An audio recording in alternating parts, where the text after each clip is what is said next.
I spent a lot of time with Charlie over the last few years. We traveled the country together. We visited college campuses, rode in, rode out, spent a lot of time having meals, going to Turning Point conferences, and even this last couple weeks, he came to Ohio. We had a one-on-one, a heart-to-heart about a bunch of things. I spoke to him the day before yesterday. It didn't feel real. When we saw it today, Charlie Kirk had been shot. I didn't believe it. I thought it was some AI-generated nonsense. It just seems like this guy who's full of energy, who I've known, who's one of the most congenial people you'll ever meet, somebody who's so energetic, somebody with these two young kids.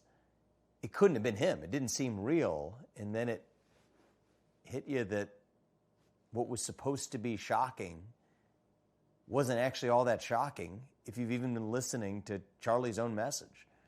Right? He's been clear. This culture of political violence is on the come in the United States of America, and it's un-American. It's wrong. It's sad. And you think about what crime he committed. What was it? Just fostering open dialogue amongst young people on college campuses. I knew him, and the thing he loved to do more than anything wasn't just sit around talking to people who agreed with him.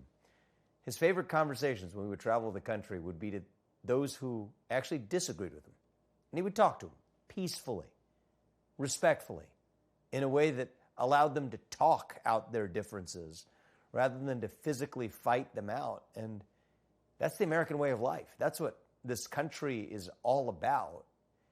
And that's why the attack on Charlie was really an attack on the American way of life, was an attack on the American culture of free speech, because that's exactly what he was trying to engage in at the moment that this horrific assassin, whoever this is, took out his life. We're never going to get him back.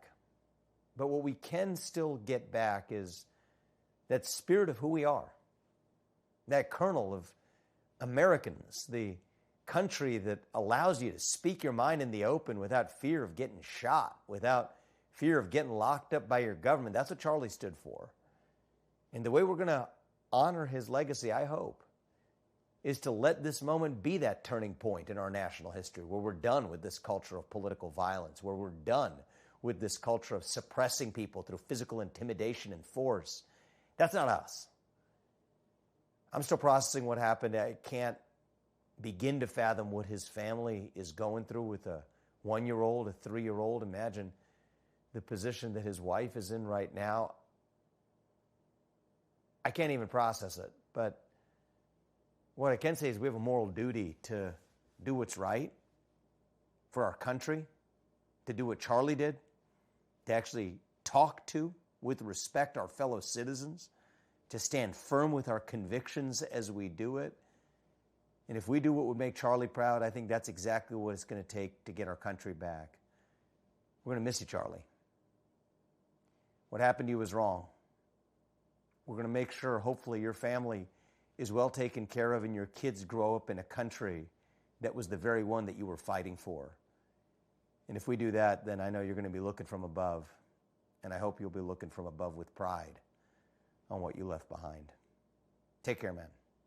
We'll miss you.